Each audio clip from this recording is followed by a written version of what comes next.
temos aí agora o problema prático 4.3, pede para a gente determinar V0, usando o princípio da superposição. Primeira coisa que a gente faz, quantas fontes nós temos, fontes independentes a gente tem nesse circuito? Nós temos uma fonte independente, duas fontes independentes. Então eu vou falar o seguinte, olha, o valor de V0 que eu tenho ali, ele vai ser devido a V1, que vai ser a contribuição da fonte de 5 A, mais V2, que é a contribuição da fonte de 12 volts, ok? Essas duas contribuições que nós temos. Então eu vou pegar esse circuito e vou fazer somente a contribuição de V1. Então vamos calcular aqui a contribuição de V1, tá bom?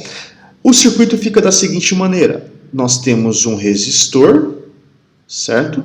Aqui em cima temos um outro resistor, V1 é a contribuição da fonte de corrente de 5 A, então ela continua no nosso circuito, e a gente conecta esse lado daqui. E o resistor de 5 ohm, a fonte de tensão, ela é substituída por um curto-circuito. Agora, vamos colocar os elementos que nós temos aqui.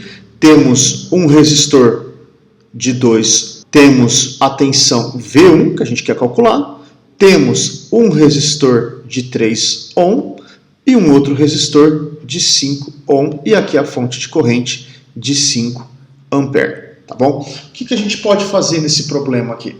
Bom, eu tenho essa associação em série, tá? Que por sua vez está em paralelo com esse outro resistor. Então essa corrente de 5 A, ela vai se dividir numa corrente I para cá e numa corrente I1 para cá, tá bom? Vou chamar aqui I1 e I2. Então se eu pegar um divisor de tensão, se a gente pegar um divisor de corrente, eu calcular o I2, eu posso falar que V1 vai ser igual ao resistor de 2 ohm vezes a corrente I1 que passa por ele. Mas quem é a corrente I1? A corrente I1 vai ser igual, usando um divisor de tensão para 2 resistores, essa resistência, 5, dividido pela soma de todo mundo, né? 2 mais 3 mais 5 vezes a corrente que eu estou aplicando ali, que é 5. Isso vai me dar 25 dividido por 10. Portanto, I1 vai ser igual a 2,5 ampere. Se eu pegar esse resultado e jogar lá em cima, nós vamos ter V1 é igual a 2 vezes 2,5.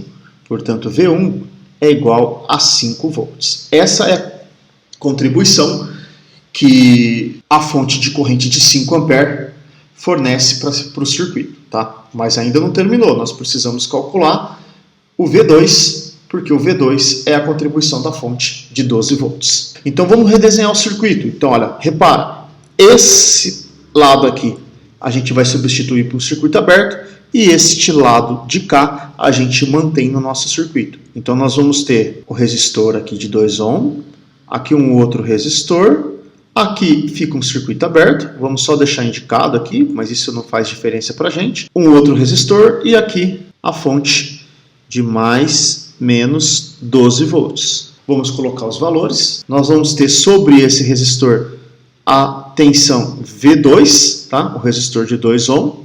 Aqui o resistor de 3 ohm. Aqui o resistor de 5 ohm. E aqui a nossa fonte de 12 volts. Qual técnica que a gente pode utilizar para esse circuito? Nós podemos definir uma corrente I3 que passa por aqui. Dessa maneira, sabendo essa corrente I3 que circula por ali, nós podemos usar o seguinte, V2 vai ser igual ao resistor de 2 ohm vezes a corrente I3. E essa corrente I3, a gente pode determiná-la usando a lei de Kirchhoff para a tensão. Lei de Kirchhoff para a tensão. Então, como ficaria esse daqui? Ó? Nós temos aqui 5 e 3 mais 3 e 3 mais 2 e 3 menos 12 é igual a zero. Por que menos 12? Porque essa corrente 3 está entrando pelo terminal negativo. Somando esses 3 que está aqui, nós vamos ter 10 e 3. Isso é igual a 12. Então, I3 é igual a 12 dividido por 10, que dá 1,2 volts. Então, se a gente voltar aqui em V2, nós vamos ter que V2 vai ser igual a 2 vezes 1,2. V2 é igual a 2,4 volts. Então, quanto vai ser o valor de V0? Vamos voltar aqui, fazer apertadinho aqui então. Quem vai ser o V0? O V0, como foi dito antes, ele é a contribuição de V1 mais a contribuição de V2. O V0 é igual a 7,4 volts. E aí a gente tem o nosso problema prático 4.3.